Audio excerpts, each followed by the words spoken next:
So the Engwe P275 Pro. Here it is in all its glory. That's what we're playing with. What? Throttle brakes, front and rear. 19.2 ampere 36 volt battery in there. Beifang M200 mid drive. Throttle at the front again. Come round to the seat. We've got a Cell Royale comfort seat. Gates carbon belt drive. Come up here, you've got a very minimalistic display, which I absolutely love. And that's about it. It's about as minimalistic as you're going to get. It's got a really good kickstand as well. So, oh yeah, the tyres. They're absolutely brilliant on the road. 27.5-inch wheels. And we'll talk about the headlight and the display a bit more in the breakdown. But that's basically your bike. 180mm rotors, front and rear, married with those throttle brakes. So yeah, all in all, it's a pretty good setup. It's also IP6 rated, so it's basically, look, waterproof. See? Come on, you'll know me better than that.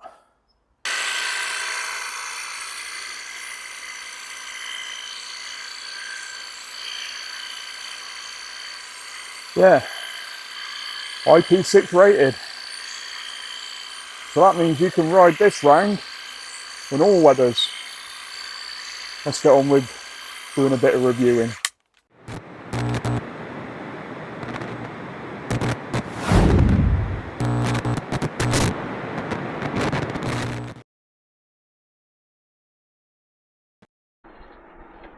So let's go do a little bit of town riding. If you're wondering why I'm doing 9 miles an hour at the moment, which is, it's a nice pace. I can probably go up to about 11, which is nice. 11 miles an hour, well 10, 11 miles an hour. This has absolutely no problem getting up hills. But as soon as I up the cadence and get into, you might hear the click. Right, it's just gone to 12.2 miles an hour and it's gone into third gear, which is really not where you want that gear to be. The automatic gearbox is fabulous, it really is clever. But it's too clever for its own good, and it's also been programmed wrong. And I'll explain what it needs in the breakdown. But I don't think it's going to be an issue. And I'm going to ask Engwe if they can sort this out, because it's all Beifang equipment anyway. And as you see going downhill, just gone into third. Some of the reviewers saying they can't get it past 20 miles an hour on the downhill. Well, as you can see right now, I'm doing 25 and drawing 2 watts of power. So that's me. And downhill, I don't need any help. If that makes any sense. So we're going to go around the usual haunts today, where I normally go, around Wakefield. At this point, I do feel that I'm doing more for Wakefield than Jane McDonald. She needs to start pulling her weight again. Repeats on channel 4 or channel 5 or whatever it is, just ain't cutting it. Come on Jane, pull your weight. But as you can see, this is reasonably steepish. And if I keep it in second gear, there's absolutely no issues. But then, what you have to remember is this is a commuter bike. This is designed for cycling round town. and it does it very well. The other thing is it's quite nimble, so it cuts through all the traffic quite well. You know, whereas we're used to lumping around these 20/4 tyres and big heavy frames, this thing's about a third lighter, maybe a bit more. And it's not carrying big heavy batteries, it's just carrying that one battery that's sat in the centre of the frame, which is a good spot for it.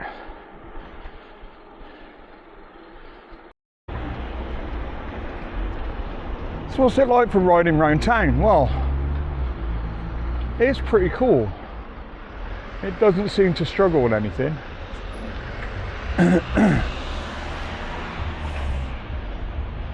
Like I said, one of its best facets is that it's very nimble.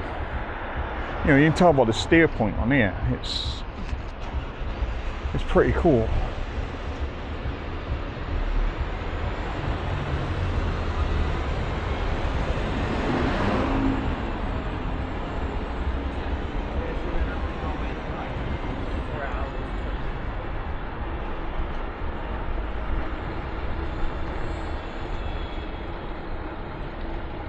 The other thing is, people just don't hear you coming. It's so quiet. It's such a quiet toy.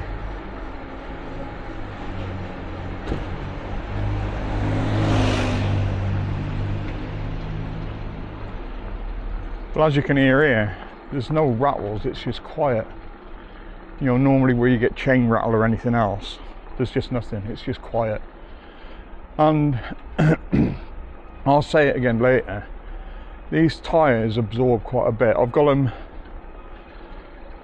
they say between 40 and 66 psi, so I've got them at 60 at the moment, but I may drop them down for long-term use to 55. But you wouldn't believe this bike, when you're riding it, doesn't have any suspension. You know, that seat's not a suspension post, which is one of the things I'll probably change out in the long term. But this saddle is remarkably, and I say remarkably, it's remarkably comfortable. So the one thing that you will notice, and I've got this in boost mode most of the time, actually I'll drop it down to Sport Plus, that'll do it. It's constantly trying to save its battery. It doesn't like using its battery. It wants you to do most of the work, and most of the time it's easy for you to do the work. That's what this bike's about. This bike is about rewarding you with range for the amount of work that you put into this bike. It's not going to suit everyone, but personally, you know my view on range. You know my view on getting a bit of effort into your bike. And this is that. Oh look, crackhead. And this is that. This is what you want for long range. Lightweight. You know, a battery that isn't going to be switched on permanently. So, the bike's rated for 100 kilos nominal weight. And I'm, with my backpack on, about 250 pound. I'll put the kilo weight up there on the screen now. And it's not because the frame can't take it, because it can. And it can take a lot more. But what can't take a massive amount of weight are these wheels. They're 27.5-inch spoke wheels. And over time, having somebody that weighs, say, 130 kilos on this bike, as I know from another of my bikes, you're going to be constantly truing your wheels up. But at my weight, and maybe a bit heavier, these wheels are fine. These wheels are really good. But they're married to those road tyres, and they're fabulous. There's no noise from those tyres virtually whatsoever. And if there's no noise, what does that mean? Yep, no resistance. Resistance kills range, resistance kills battery. So let's go get up this hill. As you've seen me come up here with the 20x4s with the big 52 volt batteries on. Don't forget this is a 36 volt battery. And as you can see, I'm trying to keep it under 12.2 mile an hour, because if I go up to 12.2, I'm going to end up in third gear, and I'm not going to be able to get up this hill. This is where Engwe needs to add a software patch, because all this is programmable. You've got access ports for this, so it is programmable. And what it needs to do is have second cutting at 8 mile an hour,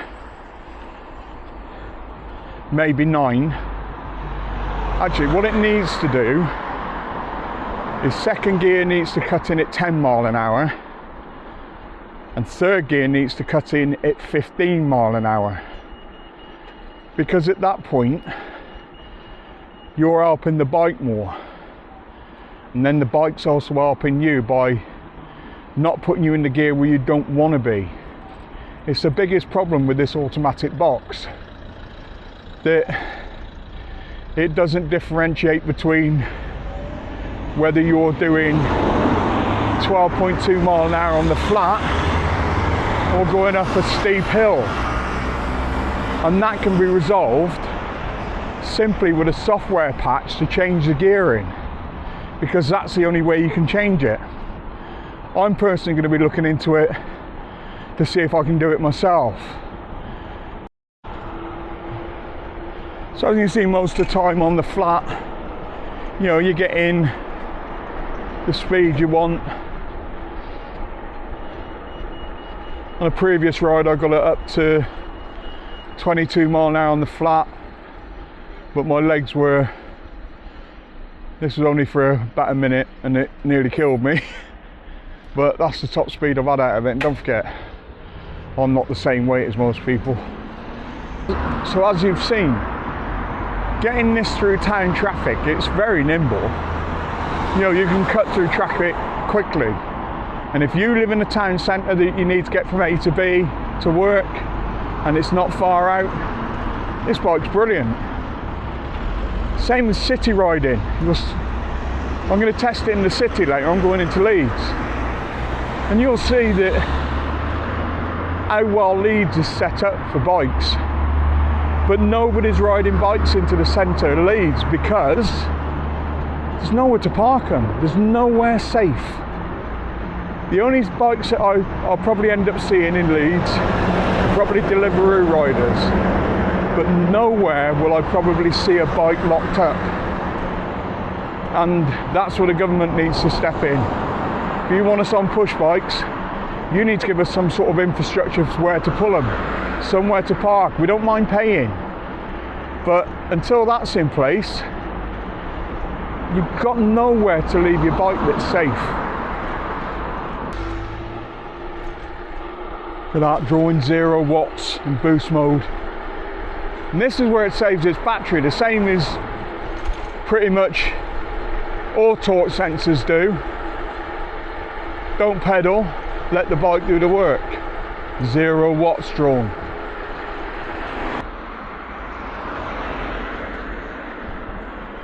Morning, Chief. One of the problems with this bike is it does the right thing at the wrong time. And this goes back to that rear hub again. The rear hub is fine if you live in Amsterdam. It's fine if you live in Oxford. It's fine if you live in York. It's fine if you live in Cambridge. Because most of these areas are relatively flat. But round here it's a different animal. Round here it's hills, it's curves, it's different terrains. And this bike doesn't do well in its setup on hills unless you get the cadence right. And I don't want to be thinking about the cadence every time I'm coming up to a hill. I want the bike to do that for me. As you can see, going downhill, it can pick up some pace. It's not slow, and you barely feel any road noise.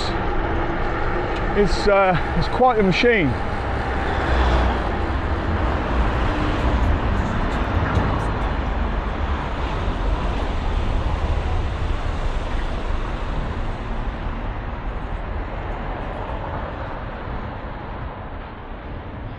Bit of wiggling going on there, getting through the traffic, and that is what this bike's for. This gets me round town far quicker than the car would. I mean, coming into town, I beat the bus in. Cheers, lights. So it's definitely a nice, nimble town bike, and you've got to love it for that, because you're not fighting the bike anywhere. The only time you're fighting this bike is when you're going uphill, and you need to be in the correct cadence. The bit that I miss as the point is, it's not a race. I'm not in a race to get anywhere, and I'm getting an average bit of exercise out of it. Now, I used to CrossFit, so I'm used to assault bikes, and in fact I had a CrossFit race bike and a ski erg in my kitchen at one point, and they're no harder than that uphill at 3. They're no harder than that going uphill in 3rd gear, but it all depends on what you're used to. Listen to how quiet this bike is. You can't hear the tyres, and normally I can hear my tyres on the 20 befores, but this is spookily quiet. So I did film me going up the 112 foot over a third of a mile climb, and it did do it, and it took quite a bit out of me to do it, and that was in 2nd gear. Ideally I ended up dropping down into 1st gear and going up at about 5 miles an hour, but it did climb it. But I'd like it to go up faster. I'd like to be able to stay in 1st gear until 10 miles an hour. The bike's set up wrong for me. Sorry, the bike's not set up wrong for me. The bike is set up wrong for where I live. And in that, it's about 10 seconds away from being a brilliant bike, because that's how long it would take to download a software patch for this e-bike. And like I said, it is programmable. You can even program into the display. So I've had a look at the display, but I haven't checked yet. It says it's Bluetooth, and there is something called the Beifang Go Plus app, which I'm not sure if the Bluetooth works on me. I'm not locked out. I might be able to get in myself and adjust the gearing, but if not, again, I know I keep going on about it, but Engwe have to come up with a software patch. As I pointed out before, you can't hear anything on this bike, it's just silent.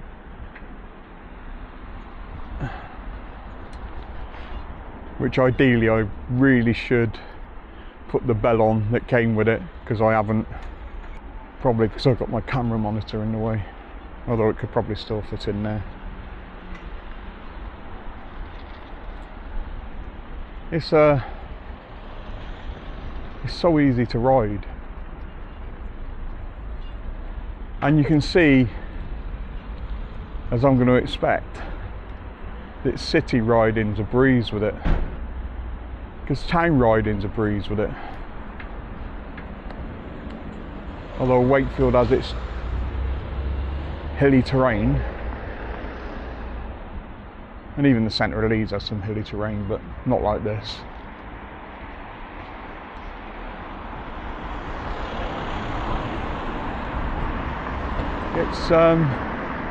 It's just easy to ride, And because you're not rushing everywhere on it, I mean, I'm doing 8 miles an hour at the moment. Probably going to click up a gear now. Yeah, there it is. Just got into second. That second gear isn't too bad. It's 3 or 4 miles an hour further on when it cuts into third. That's where it lets this bike down.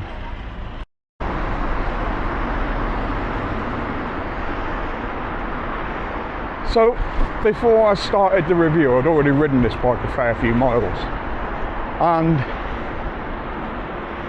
it genuinely doesn't like using its battery, and I'm pretty fine with that. I like to get a bit of exercise out of my e-bikes, and it's one of its strong points and it's one of its weak points, because even though you have variations from Eco through to Sport Plus and Boost, the Eco mode just basically switches the motor off. It ain't far off that. There's a T mode, I'm still not sure what that is, and then you're into Sport, Sport Plus and Boost, and there's very micro adjustments in that. It's not, you can't feel much more power going in, although when you look down at the watt meter, you can see in Boost or in Sport Plus, you're drawing 400 plus watts of energy from the battery. As with most of the time, as you can see here, I'm going uphill in Boost. I'm at 350. Yeah, I'm at 350 watts of power being pulled from the battery. And when I come down now to drop it into second to get up this hill, so I need to get down to a roundabout there.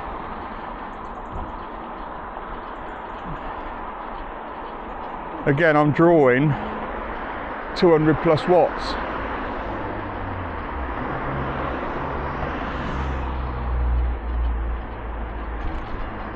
If I got to run at it, I could probably make it up this hill in third. But fear not. This bike has a lot going for it, which will be explained as I ride round further, the more I get used to the bike. You'll see in the breakdown how cool this bike is, because it's not your standard e-bike. The most I've seen watts wise pulled from this bike is about 480 watts, and I think it limits its output at that point, because I was really putting the battery under some pressure at that point.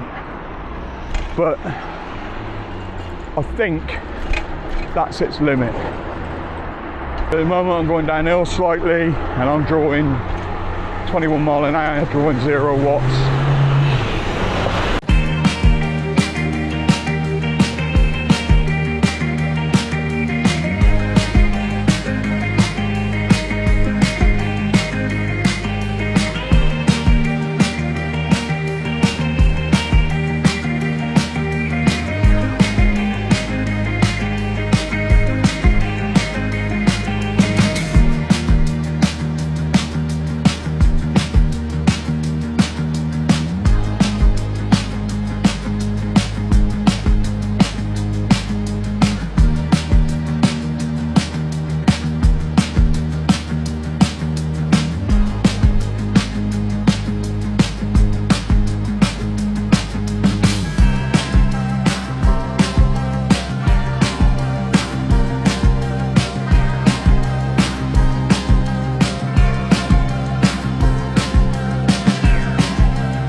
Ideally, I'd like to test this up against the Engwe P275 ST, the step through, because that has proper gears on. It also has a different mid-drive that actually has 5 more Newton meters of torque. So I'm kind of wondering how that feels, because don't get me wrong, this feels great. And oddly, where we're riding down now on the cycle path to the left is where I saw an Engwe P275 step through, a white and orange one being ridden down here a couple of weeks ago. I think I mentioned it in another video, with some old dude on it and a mate of his up front pulling a trailer.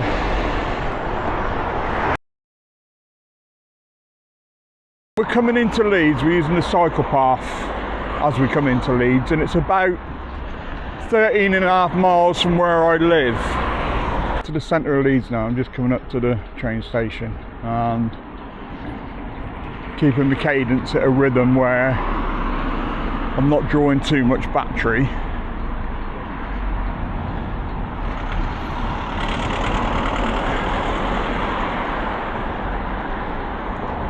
It's a strange beast, this. It really is, bike-wise.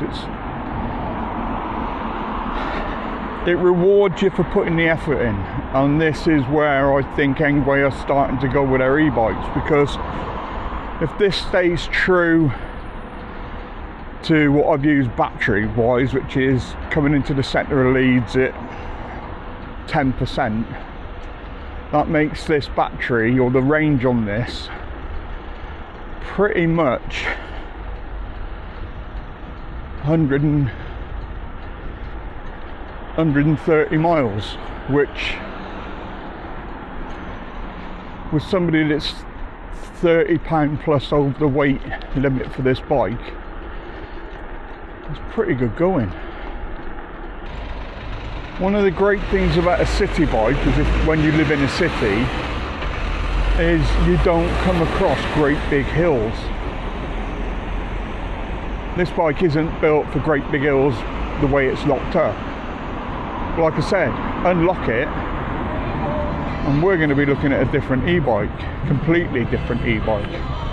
You can see what Engwe are trying to do here. You can see quite clearly what Engwe are trying to do here, and that is to give European countries and the UK a road legal bike that has a massive amount of range on it. If you're wanting to get from A to B without draining your battery, the last thing you need is 4-inch wide tyres. This isn't that bike. This bike's, they're 2.7 inches wide. Currently got the pressure, I've currently got the tyre pressure at 60 psi. It goes up to 66, from 40 to 66. And I weigh, like I said, over 30 pound over the weight limit for this bike with my pack on. So there's that to take into consideration.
So we're coming up to student land. That's where the uni is and various other bits and bats.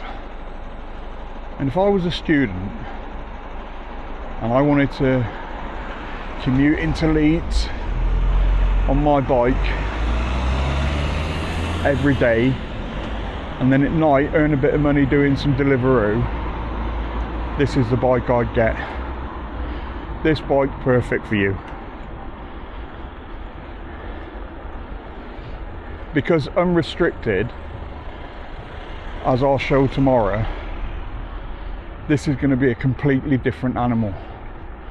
But even unrestricted, I can still see people being able to get about 100 miles out of a charge easily. It's just about knowing how to ride the bike, which is going to be interesting in itself, because people just simply don't know how to ride these bikes, especially for range. As you can see, it's quite safe riding around the centre of Leeds because everything moves so slowly. Although I have found out that even though I've got indicators on my bike, people just generally tend to ignore them because you're on a push bike, which in itself is a bit annoying. But yeah, the town centre riding, this is the perfect machine. It's designed for it. It's designed to get you from A to B comfortably. This saddle is really comfortable. I expected it to, first time I sat on it I thought, ow, that rubs a bit. And once I adjusted my jewels, it works out fine. It's a cracking thing. I'm taking you for a tour of Leeds today. We're now coming down where Leeds Market is. And I'll take you down to the Corn Exchange. We've been past the town hall. We've been into the centre of Leeds. And if you look over there right now, you can see Leeds Market and a bunch of minions. The other thing is, because I'm not a car, I'm not restricted by where I can take this bike. I can go the same places as cabs and buses, which is great because I can't bring a car down here. This, ladies and gentlemen, is the world famous Leeds Corn Exchange. So I brought you here today. It's a beautiful building. It's a shame I can't take you inside with the bike. This is now the back of Leeds Market.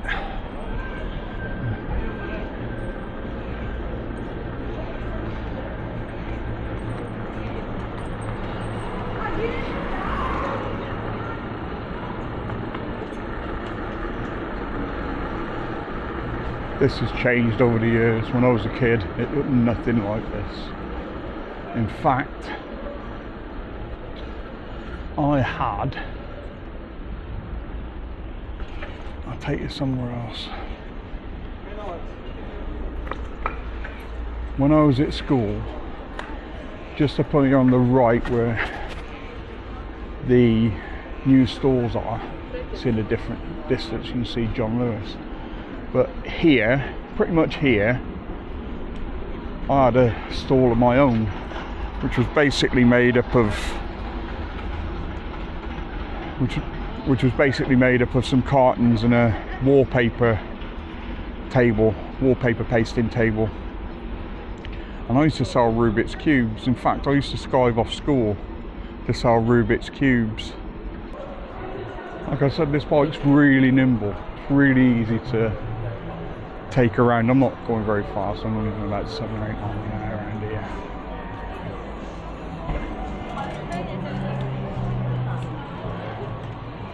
But I don't know if you're not allowed really to ride on here, but I see nothing but delivery riders riding around here, so they don't seem to be bothered.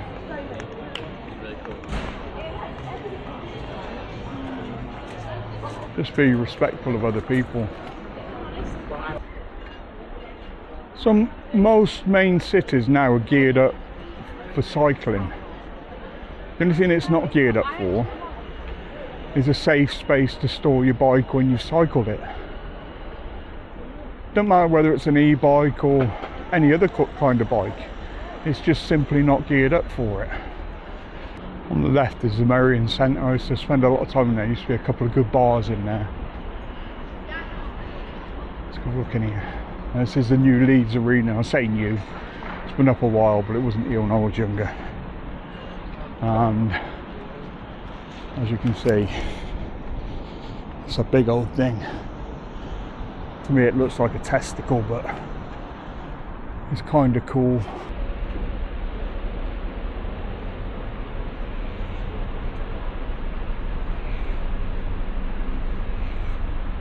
As I've gotten older, Leeds seems to have shrunk.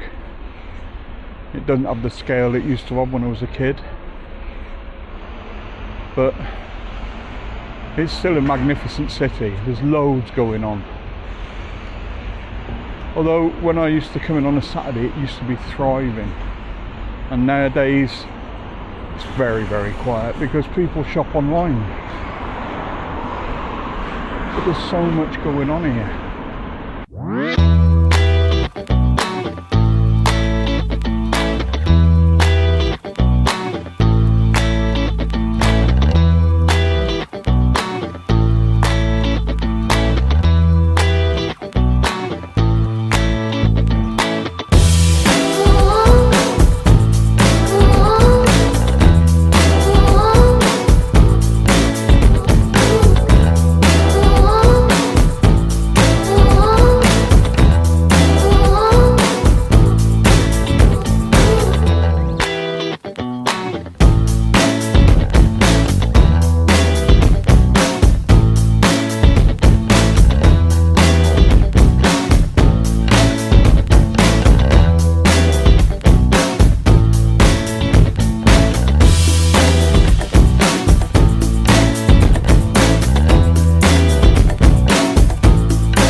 Talk about this bike, because it's not what you expect it to be.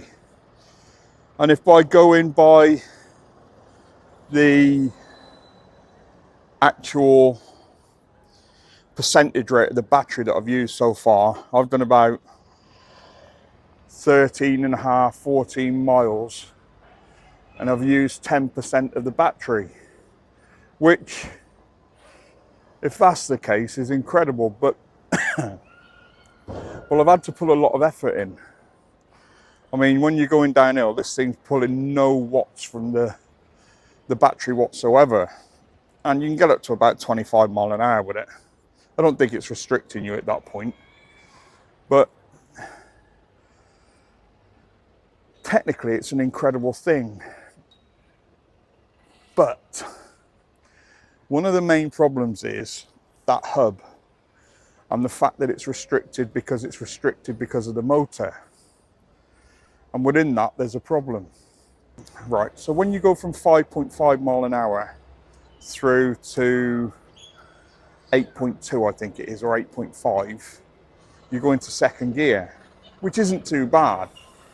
But if you've got your cadence up to a certain point, you're then at 12.2 mile an hour, you're cutting into basically third gear, and it's hard work, and especially if you're aiming to go up hill. So then you have to reverse your cadence down to around about 10 mile an hour to get up the hill in second. and even further if it's a really steep hill. So you go down to about 5 miles an hour. And the gearbox doesn't always click in. So you have to reverse the pedal slightly, and you'll hear a click, and you know it's then gone into that. So then you know it's gone into first gear. So that's the main problem with it, and the bit that most of the reviewers didn't understand. It's about saving that battery. And it's geared up for a non-restricted motor. If that motor was unrestricted, the gearing's perfect. But because it's set up to the point where it needs to change gear at a lower speed, you feel like everybody else said, you're fighting the bike. And that's the main problem with it, that you're fighting the bike all the time because it's set up wrong. But there's a workaround for that. And ideally, I'm not in LA. I could do with being on like a beach road or something to test it out.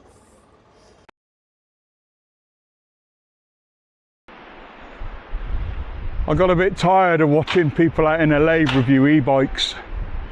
So, sun, sea and sand, you know, like that. It's a lovely day, 22 degrees, sunny. Don't know what the wind levels are like. Fingers crossed they're not too bad.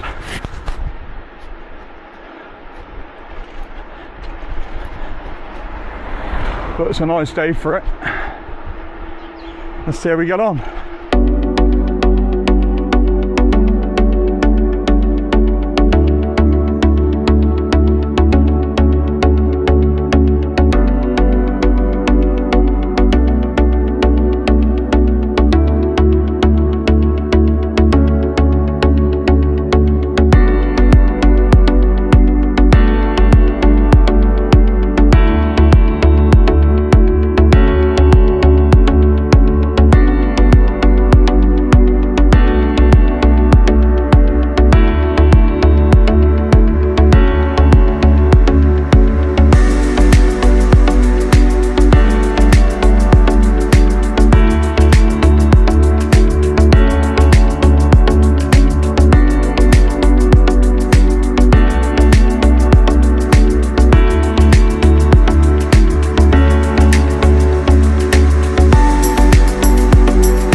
So in the distance you can probably see giant wind farm turbines rolling, and they one day could be making the electricity just for these.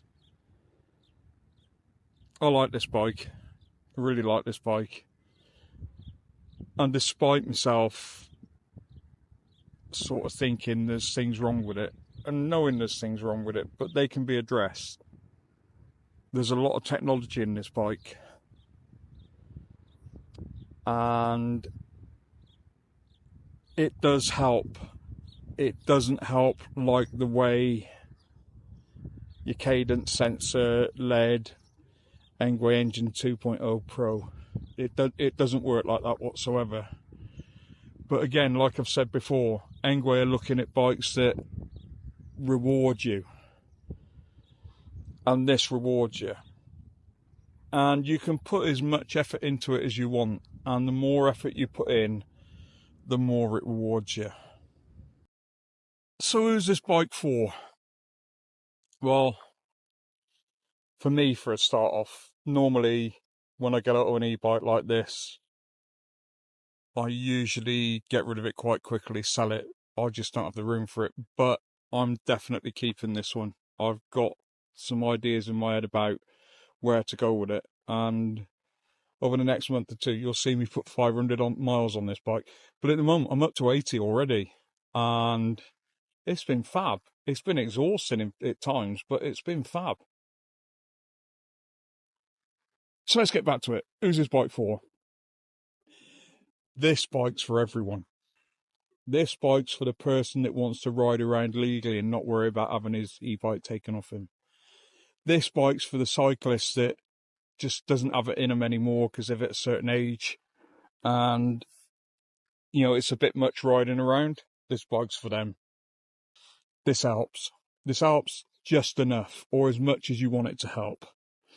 This bike's for the student. This bike's for the commuter.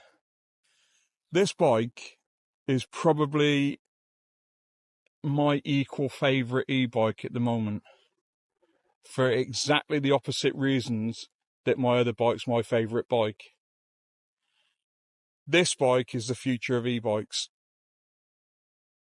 I wish our government would get its act together and let us have the bikes that we want, but it won't. But in the meantime, we do have this. I like this bike a lot, and I'm not going to change my mind on that. It's got its flaws, which I'll come to in the breakdown, but ultimately, this is a very clever e-bike. The things that it does are kind of invisible, but once you start riding it, you'll get it. It's just a matter of time of spending more than 30 minutes doing a review on it. You'll get it. And I love it. It's really, really good. But like I said, it has its flaws, and I think they can be overcome. And we'll deal with that all next in the breakdown.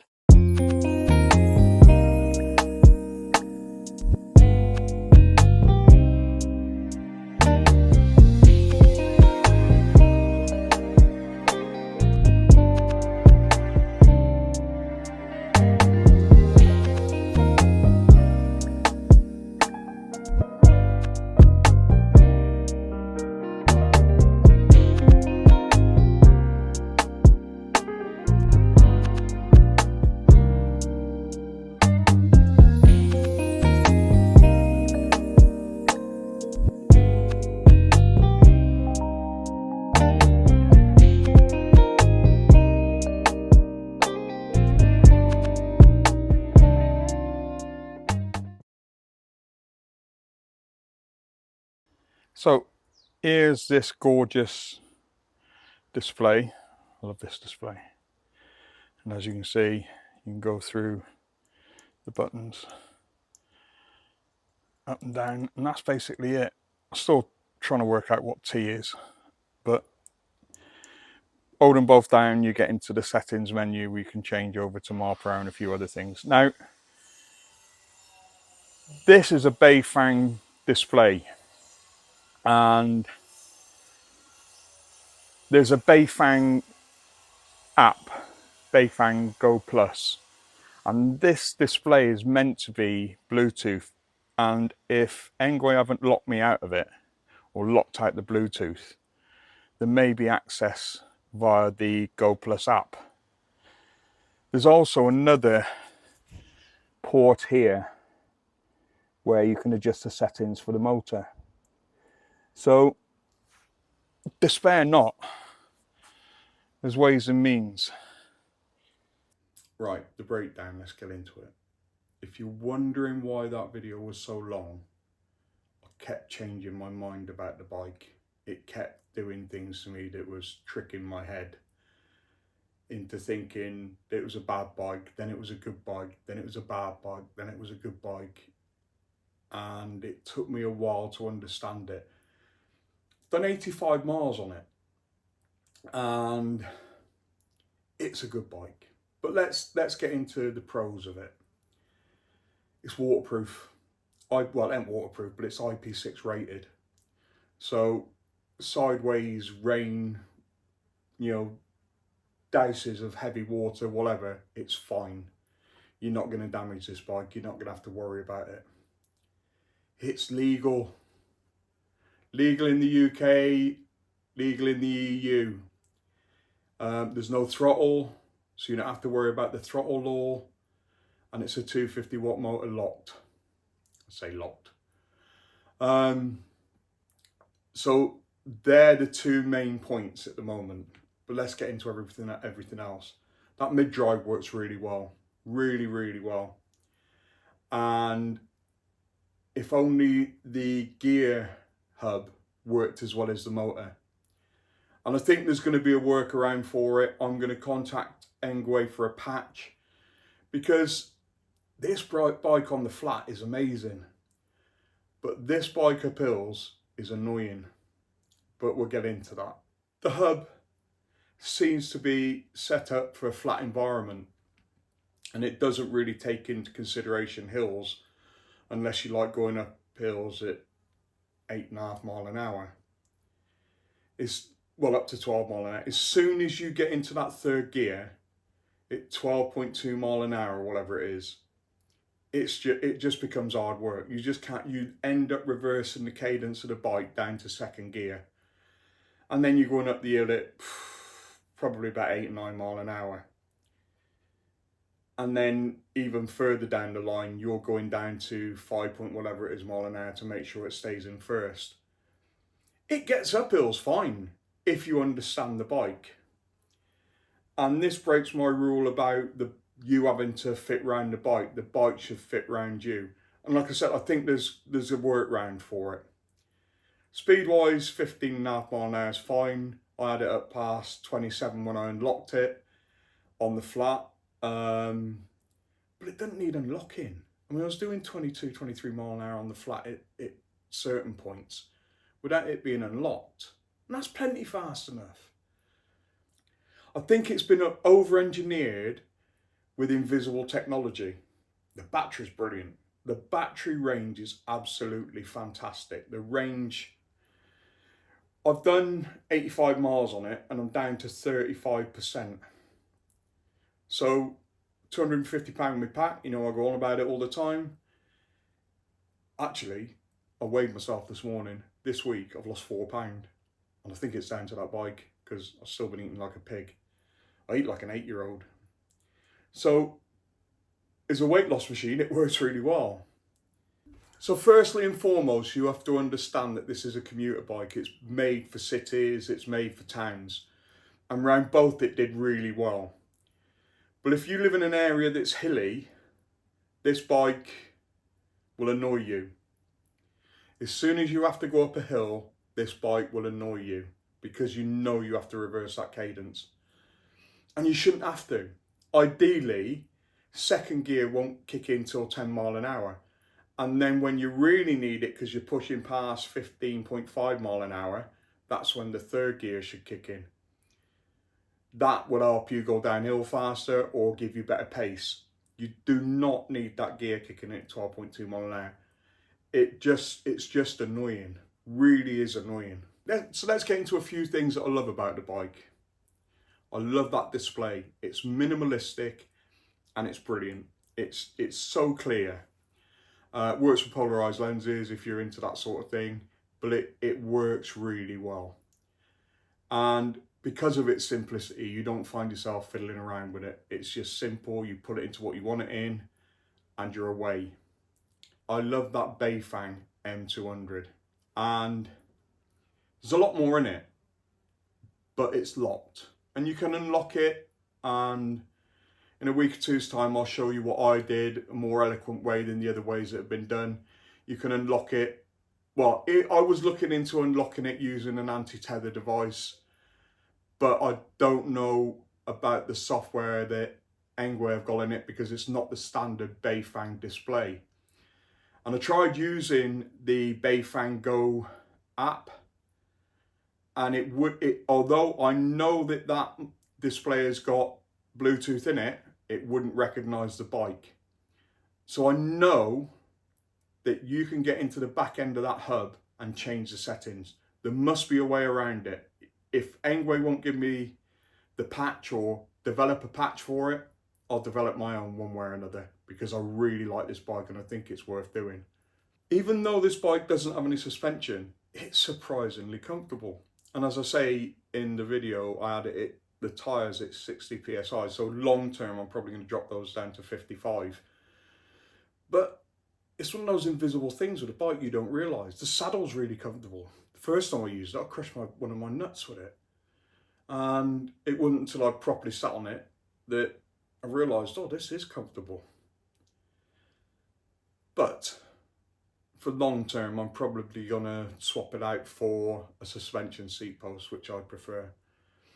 And I'm 6 foot, and I think with a suspension seat post on, I'm going to be pushing the limits of the height of that saddle. Which brings me to one thing that I need to mention now. If you're below 5'8", you're going to struggle with this bike a bit. But it'll work for anybody up to about 6'4". Actually, say 5'7". And that's with the standard saddle dropped to its lowest point. It's a good saddle. It's probably the best saddle that Engwe has on a bike at the moment. But for long-term, long journeys, which I'm going to be doing on this bike, it gets a bit uncomfortable. It feels like a normal push bike, but you know it isn't, because it's helping you at certain points when you need it. And you probably think to yourself, well, why don't I just buy a normal push bike? But when you're our age group, 40 plus, and in my case, mildly overweight, and that's being generous, you need a bit of help. And as I said in my videos, I'm used to riding assault bikes, CrossFit assault bikes, and using skiers, so I'm reasonably fit for my size. But the bike rewards you. The effort you put in, and like I said, I've lost 4 or 5 pounds this week, it rewards you in more ways than one. So the lighter you get, the more you're going to get out of this bike, and the healthier you're going to become. I see what Engwe's doing here, and I've said it before with the Engwe Engine Pro 2.0.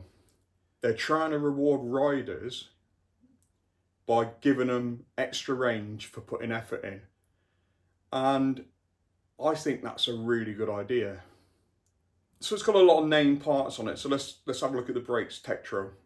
They're 2-piston. They're married up with 180mm rotors. They work fine, but they don't work any better than the ones on their other bikes. Those copies of Logan brakes that they've been putting on like the Engine Pro 2.0 and various other bikes that I've tested recently. Their own brakes are fine, but I think they're trying to sell this as being, other brands involved, and it's, it's pretty cool, and we're using the best of the products that we can to hit the budget line. And I think the thinking is that if they use names like Tektro and Bafang, that it'll increase their sort of visibility to higher end buyers. But to be honest, I prefer the Logan brakes. They're better than the Tektro ones. Really, really good brakes. And I'm pretty sure they're Logan, they're just unbranded. And if they're not Logan, they're good brakes anyway. The pedals are fine. Those tyres, those road tyres, very little road resistance. And yeah, they're brilliant. The wheels, 27.5-inch, well, they're fine too. The riding position isn't for everybody. It's fine for me. I'm probably going to swap those handlebars out though, for a bit of a rise on them, because I find myself hunched forward in a racing position and I'm not racing anyone. So just for a bit of comfort, I'm going to swap those out probably. That and a suspension seat post. And probably long term, I'm going to keep the bike locked. I don't need it unlocked. So let's look at the biggest letdown on this bike, and it's the gear hub. The Bafang 3-speed gear hub. And it's fine for flatlands. It's fine, like I said in the video, for Cambridge, York, Oxford, Norfolk, anywhere in Norfolk, anywhere it's flat, it's a fine bike, it's brilliant. And this bike would do you proud. It's just when you come to hills. And the problem with that Bafang hub gear setup is it doesn't know when you're going uphill. So it just changes gear anyway. It's set at set points per miles per hour. And within that, you're kind of restricted when you're going uphill. As soon as you get up past 12.2 mile an hour, you're thrown into third gear. And you need to be putting pressure in to get up hills. You need to be going as fast as you can at certain points to get that velocity to get you up a hill. And it stops you. And I can understand why other reviewers have been annoyed by it, and more so me. But I've got used to riding the bike the way it is, and like I said, as much as it goes against my rule about me having to fit myself around the bike, it works. It genuinely works. But it could work better. So like I said, I'm going to contact Engwe about a patch for the gearbox, because unless there's a patch, and there's plenty of ways in, you can go into the display. There's plenty of places in there that you can plug in. Same as going down to the motor. There's an access point in the motor where you can update software, and you can buy software online. And if the worst comes to the worst, I may even swap the display out. The controller's set within the mid-drive anyway, so it's not going to be anything difficult. It's just a matter of finding what I want first. Like I said, I looked at untethering the bike by buying a software lead and decided didn't need it. The easiest way around to do this, so I'm doing it on the day.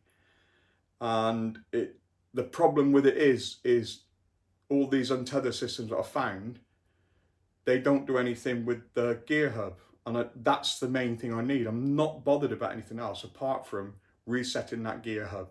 So second kicks in at 10 mile an hour, and then third kicks in at 15 mile an hour.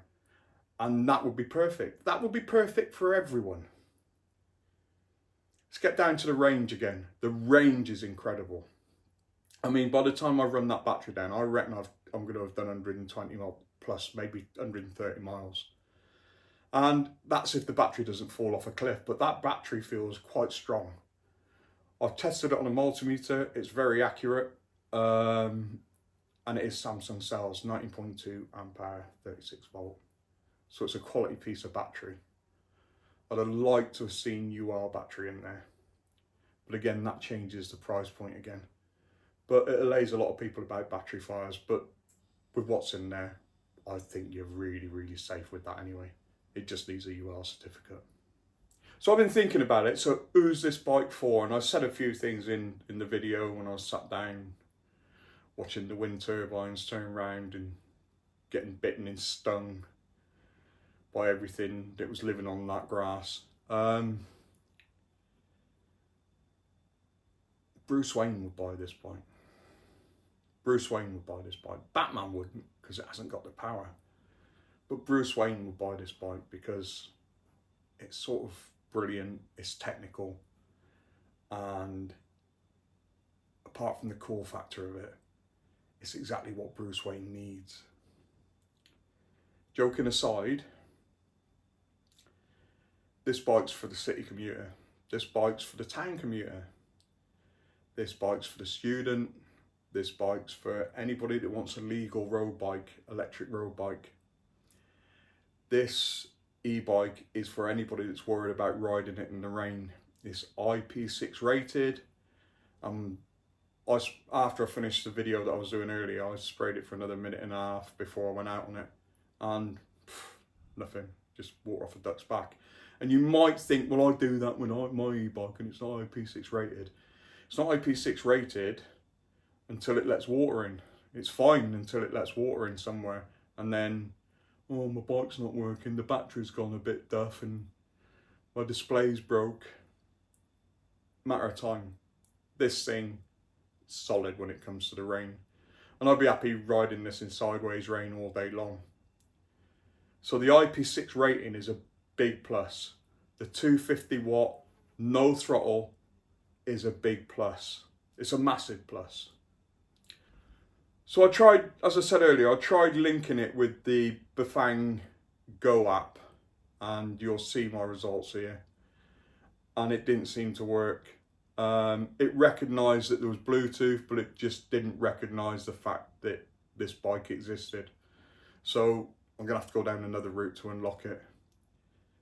I love that display. I know I keep going on about it. I love that display. I love the minimalistic look of it, and I love the fact that it's so clear. It's a really good display. So at the moment, I'm going to give this bike 9.25 out of 10. And I think I'm not being generous, I'm being straight here. It's a really good bike for what it is. The range alone deserves a good score. But if I can get a software patch for it to deal with that gearbox issue, I would give this bike 9.6 out of 10, which is 0.1 above the Engwe Engine Pro 2.0, which currently my favourite bike. It just needs that patch to make it a brilliant bike. It's already a brilliant bike, a most excellent bike. So that's it. Like I said, next week or two I'll release a video showing you my workaround to unlocking the speed on it. But what you have to remember is your screen's not going to show true MPH, and I kind of like having true MPH on it. So if you want to unlock it to get a bit more speed out of it, this is the way I did it. And it's a more eloquent way than the other ways I've seen online, but it was the way I was going to do it in the first place anyway. I'm going to do another, what are we on, 85? I'm going to do another 415 miles on it. And in between that time, I'm going to do another couple of updates of how I'm getting the bike. And then I'm going to start modding it a little bit to how I want it. But that first 500 miles is going to be the basic bike. And that's it. I'm going to ask Engwe if they'd like to send me the P275 ST, the step through. It has a different motor and it has gears instead of that geared hub. And that geared hub's nothing new. Sturmey Archer was making this back in the 1960s, maybe even earlier. You can see the picture there. And yeah, it's nothing new. The old Sturmey Archer one was a set piece. Have a nice day, everyone.